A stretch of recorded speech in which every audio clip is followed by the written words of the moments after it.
Une des émotions les plus difficiles à gérer est celle de la honte. Par définition, parce que la honte ne cherche qu'à se cacher et gérer quelque chose implique d'en avoir conscience et de pouvoir le manipuler au sens noble. Hein. Donc, de quoi s'agit-il là et pourquoi est-ce que j'en parle aujourd'hui? Parce qu'en fait, nous sommes à l'heure de la 25e clé génétique dans le calendrier et en même temps, cette clé génétique, elle est tout le temps présente, ou si tu préfères, cette thématique de l'amour universel. C'est la thématique de l'amour universel qui s'adresse directement à la blessure de la honte qui se situe au niveau du plexus solaire, donc du centre du système nerveux autonome. Et tu peux considérer aussi que cette réponse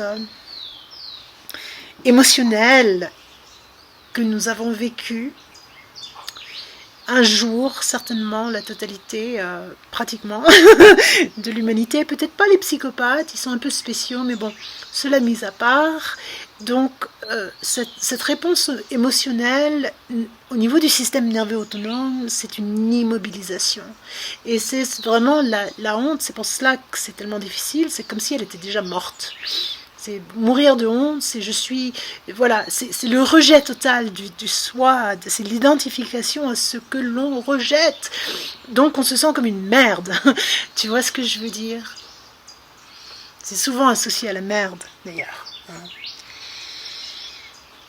Et c'est le drame humain que cette blessure, cette expérience, cette identification erronée, si tu as honte de toi, si j'ai honte de moi, mais de qui s'agit-il? C'est pas le vrai moi, le vrai soi, car le je suis est immaculé, il est intouchable, il est universel. Et quand je dis intouchable, c'est un petit peu comme le Tao qui ne veut pas être nommé, parce qu'il est partout. Donc évidemment, il est touchable, mais à chaque instant, à chaque moment, et quelque part, cette cette multiplicité, cette multiplicité, c'est celle de tous les atomes. Alors imagine la totalité des atomes. C'est une image, une métaphore. Imagine ta totalité. Ce n'est pas une totalité extérieure. C'est la totalité de ta conscience, dans ta conscience, qui est infinie, qui est universelle. Et à l'intérieur de cela, il y a quelque chose qui s'est concentré, qui s'est condensé, qui s'est construit. Est-ce qu'on dit ça, construit? Oui, c'est une constriction, qui est une constriction terrible, comme un effondrement à l'intérieur, où l'on ne veut plus être. Et pourtant l'on est, et l'on ne veut plus être parce que ce que l'on pensait être ne correspond pas à une attente que nous avions et à laquelle nous nous étions identifiés. Donc il y a le tout et son contraire qui se mélangent et qui crée comme une moisissure qui se tapit au fond du fond. Et qui induit donc une immobilisation pour trouver la solution, il faut surtout pas bouger, il faut surtout pas être vu, il faut se cacher, tellement on a honte. Et la réponse du divin, ça c'est l'amour universel. Tu peux te cacher, mais en fait, tu ne peux pas te cacher. Tu peux essayer de te cacher, tu peux t'enfuir, mais ça ne marchera pas. C'est une bonne nouvelle. Parce que ce qui te poursuit, ce qui se trouve là où tu vas te cacher, c'est ton être profond, ton âme, c'est l'amour universel de ta vraie nature. Et ça va. C'est pour ça que le système nerveux, le plexus solaire est comme le nid à l'intérieur, dans lequel se pose le cœur. Le cœur qui va donc pouvoir s'ouvrir et, et, et rendre le nid utile, vivant, animé. Le système nerveux autonome est donc animé par l'amour qui est celui du cœur, qui est le tien, que tu fais circuler, parce que le cœur fait circuler les fluides, le sang, puis l'oxygène aussi, parce que c'est le cœur qui pilote la respiration, dans tous les espaces du corps, au plus profond, jusqu'au fond. Donc tu te connectes dans ta verticalité du sommet du crâne, tu te connectes au ciel, et puis grâce à cette connexion, comme une suspension où tu peux te relâcher maintenant, parce que la gravité, l'attraction terrestre te permet d'aller, de laisser ta conscience comme un ascenseur descendre jusqu'au fond du fond de la colonne vertébrale, jusqu'au chakra racine, jusqu'au coccyx et à travers les hanches, jusque dans la plante des pieds, à travers la plante des pieds, continuer son trajet jusqu'au centre de la terre, reliant ciel et terre. L'être humain est là, c'est le trait d'union entre le très haut et le très bas. Et puis ensuite, donc, tu as ta verticalité, et cette verticalité où se trouve donc ce fameux centre du plexus solaire, qui est le centre du système nerveux autonome de notre corps humain,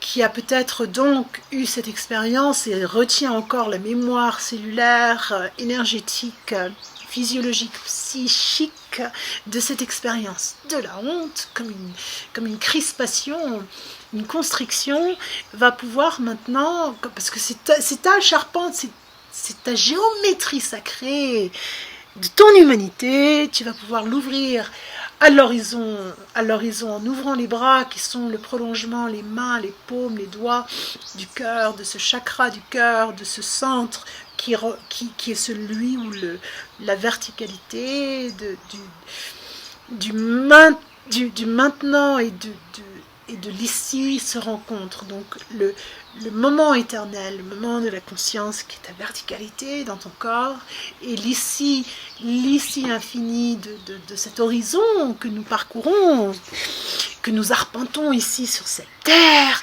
se rencontrent donc au niveau du cœur. C'est la croix humaine, c'est le processus je suis aussi, peu importe le nom que tu lui donnes, c'est ma manière de transmettre ce travail qui est un travail de joie, c'est un travail de naissance, c'est ce travail au sens noble, ton travail existentiel. Tu prends une grande respiration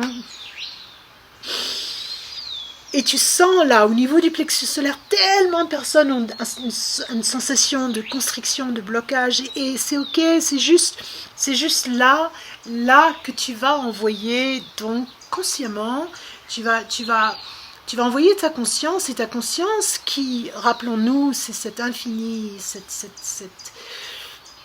cette abondance, cette infinitude qui contient tout, contient cette constriction, cette crispation, elle est à l'intérieur, tu vois, c'est comme le grain de sable dans l'huître qui va devenir une perle. Alors, une des meilleures façons d'être avec cela, avec douceur, avec tendresse et avec humour, et donc trouve les moyens de rire, de provoquer une douce secousse naturelle intérieure qui va permettre à ton système nerveux autonome de dégager cette immobilisation, cette constriction, cette crispation, comme un nœud quelque part, tu sais, comme quand tu as des nœuds dans tes cheveux, mais que tu vas y aller doucement, et puis tu peux aussi, tu vois, le secouer. Et le rire, c'est le meilleur moyen de le faire. Donc, trouve un moyen de rire,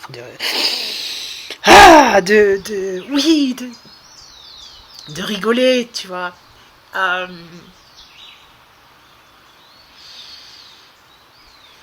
Prends Prends le temps de considérer tout cela.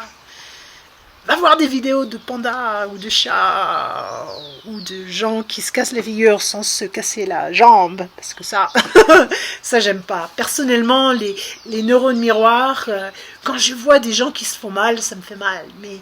Mais des fois, tu vois des gens qui se cassent la figure et puis c'est vraiment drôle parce que tu sais très bien qu'ils ne sont pas vraiment fait mal. D'ailleurs, ils sont en train de rigoler. Ils sont les quatre fers en l'air et ils rigolent. Et ça fait vraiment, vraiment, vraiment, vraiment du bien.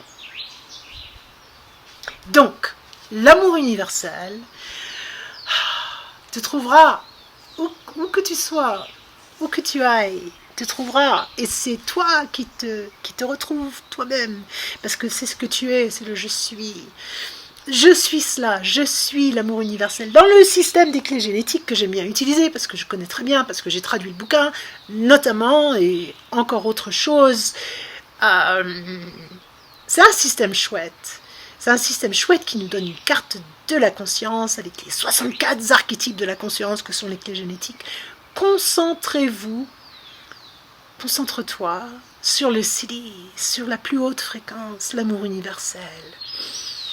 Laisse aller l'ombre, ne te perds pas dans l'ombre. L'ombre, elle est là de toute façon, elle aide le monde à trouver son contraste, à trouver son clair-obscur, à trouver les définitions qui nous font voir les formes et les créations des uns et des autres et qui nous aident, qui nous aident à réaliser et à ressentir ce que je souhaite créer de nouveau. Qu'est-ce que je souhaite créer? Tiens, mon fan. Voilà un chien qui, je ne sais pas ce qu'elle faisait. Pipi ou caca, je ne sais pas. J'espère que ça te stimule, que ça t'inspire. C'est tellement simple et c'est aussi absolument personnel, c'est-à-dire que chacun a son chemin. C'est beau comme ça. Et en même temps, nos chemins respectifs sont dans le même champ de notre conscience, dans la mesure où nous nous rencontrons. Donc il n'y a pas de hasard. Et nos chemins respectifs sont comme des fils dans une grande toile, ou comme des cordes sur une harpe multidimensionnelle et multifréquentielle. Et quand tu trouves ton chemin, quand tu trouves ta corde, quand tu trouves ton axe qui est dans ton corps, c'est ça que tu incarnes, alors ça va de soi, tout va se libérer. Tout se libère de manière organique et naturelle et spontanée, joyeuse, paisible, tranquille, simple, avec amour, avec sagesse, avec efficacité. Quoi que ce soit, c'est toi qui décides, c'est toi qui choisis. Et donc la honte, si c'est quelque chose qui joue, qui figure dans ton expérience, tu sais, il y a quelqu'un qui marche sur le toit. Ah ouais, c'est mon chat. Tu sais que ça appelle ton amour. C'est là pour appeler ton amour et ton humour. Il n'y a pas de hasard. Pourquoi l'amour et l'humour sont-ils tellement proches, orthographiquement parlant? Voilà, j'espère que ça t'inspire. En tout cas, merci. Merci pour ton attention précieuse et au bonheur de tes nouvelles, de tes commentaires. Oui, dis-moi ce que tu en penses et comment ça résonne pour toi. À bientôt.